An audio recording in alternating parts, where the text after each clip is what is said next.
네, 뉴스라이브에서 이어갑니다.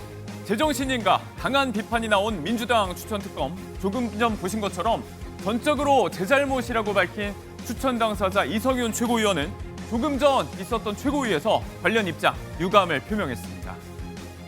윤철 변호사가 쌍방울 사건에 이름을 올린 건 김성태 본인이나 김성태 대북 송금 조작 의혹 사건과는 무관한 부분이었다고 합니다.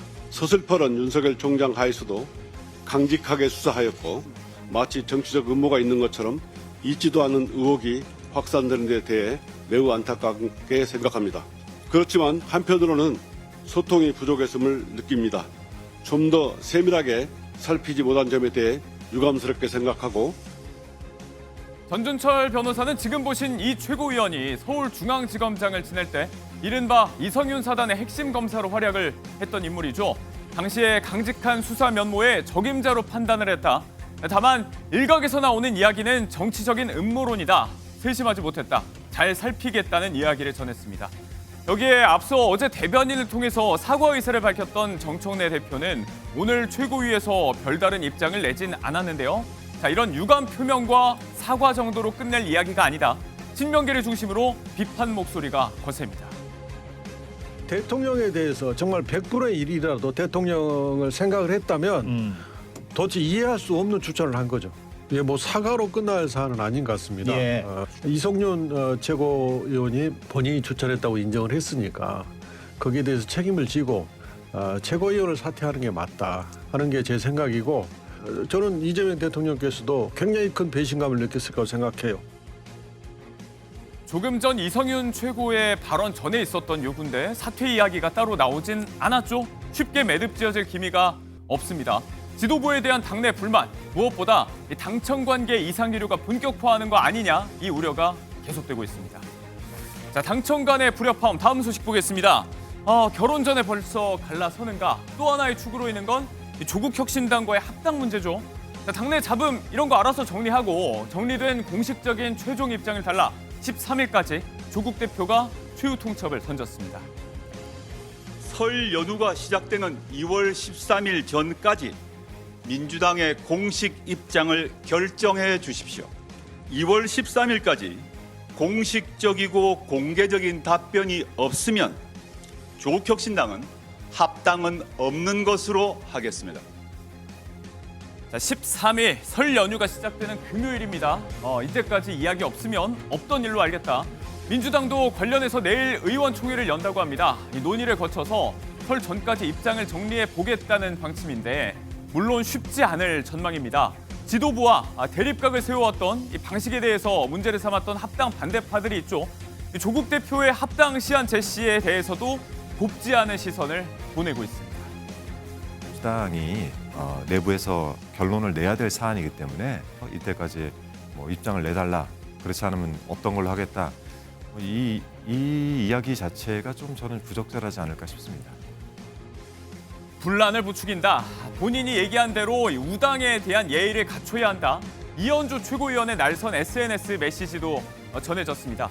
자, 어떤 결론이 나올까요? 내일 예정된 의총 이후를 한번 지켜봐야겠습니다. 자, 역시 내용 중인 국민의힘 이야기로 넘어가 보겠습니다. 한동훈 전 대표는 제명당했지만 배현진 의원 등 일부 친한계 인사들에 대한 당 지도부의 압박은 계속되고 있습니다. 자, 이 와중에 당 바깥 한 전 대표는 첫 공개 행보에 나섰습니다. 15,000여 명이 들어왔다고 하죠. 새몰이에 나선 한 전 대표, 어제 있었던 토크 콘서트 얘기입니다.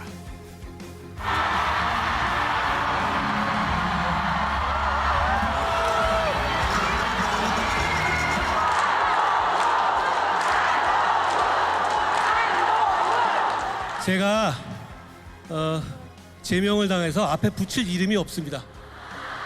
여러분, 그냥 한동훈입니다. 앞에 붙일 게 없어서 그냥 한동훈이다. 그렇지만 여전히 여러 발언과 문제의식 속에 여러 차례 등장했던 그 이름은요, 바로 국민의힘이었습니다.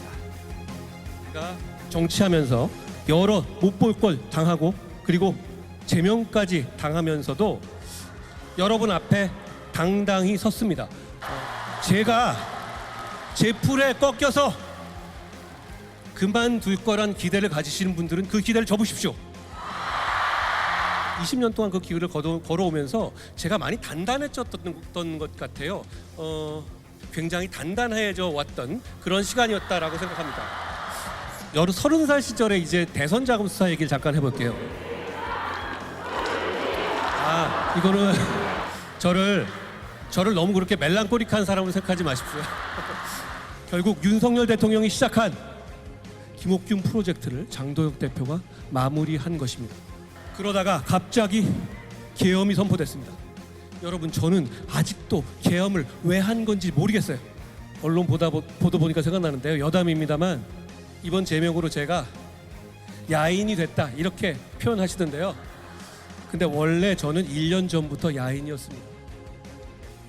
땀 닦으려고 꺼내든 손수건에도 울지마를 연호했던 지지자들의 모습도 보셨죠?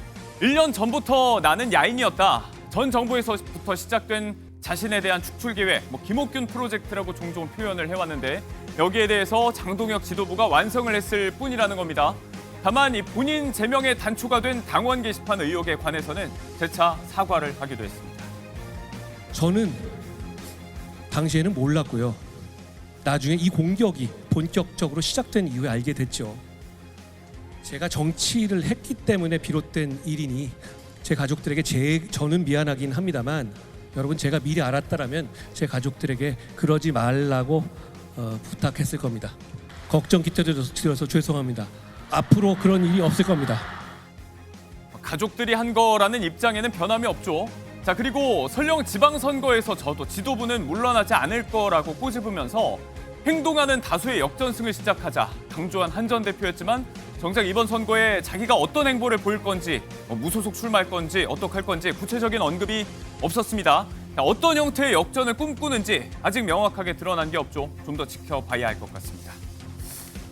참, 우리에게도 예전에는 종종 이런 훈훈한 풍경이 있었는데 말이죠. 태국에서 들려온 얘기입니다. 태국 남부에 나콘시 탄마라시라는 곳이 있습니다. 시내 한 야시장이 있었는데 한 무리의 외국인 관광객들이 들어와서 식탁에 이렇게 자리를 잡았습니다. 자연스럽게 음식을 날라오는 이 사람들이요. 식당 종업원이 아니고요. 유족들입니다. 현지 맛집으로 알고 들어왔던 곳이 알고 보니까 장례식장이었던 거죠. 유명 야시장 인근에 화려한 분위기에 풍성한 음식이 차려져 있으니까 오해하고 들어왔던 관광객들이 한둘이 아니었다. 하루 이틀 일이 아니었다고 하는데요. 자칫 엄숙한 장례 분위기를 망칠 수 있었던 상황이죠. 당황하는 이 방문객들을 자리에 앉히고 정성껏 음식을 대접한 유족들이었습니다. 슬픔 속에서도 낯선 이방인에게 호의를 베푸는 모습, 태국의 인심을 보여줬다. 오히려 고인도 기뻐했을 거라면서 현지는 물론 국제적으로도 호응이 이어지고 있습니다. 자, 이런 얘기는 좀 훈훈했고 다음 얘기 한번 볼게요. 올림픽으로 가보겠습니다. 선수가 맞나? 흡사 여가수의 일정을 방불케 한다. 밀라노 코르티나 단페초 동계올림픽에 출전하는 이 네덜란드 선수가 현지 언론의 구설에 올랐습니다. 스피드스케이팅 유력 메달 후보로 꼽히는 유타 레이르담이라는 선수가 있습니다. 보통 올림픽 같은 대형 스포츠 이벤트가 있으면 선수단이 같이 가죠. 자, 약혼자가 선물한 전용기를 타고 따로 갔다는 겁니다. 약혼자는 미국의 복서이자 유튜버인 제이크 폴인데요. 인플루언서 커플로 유명합니다.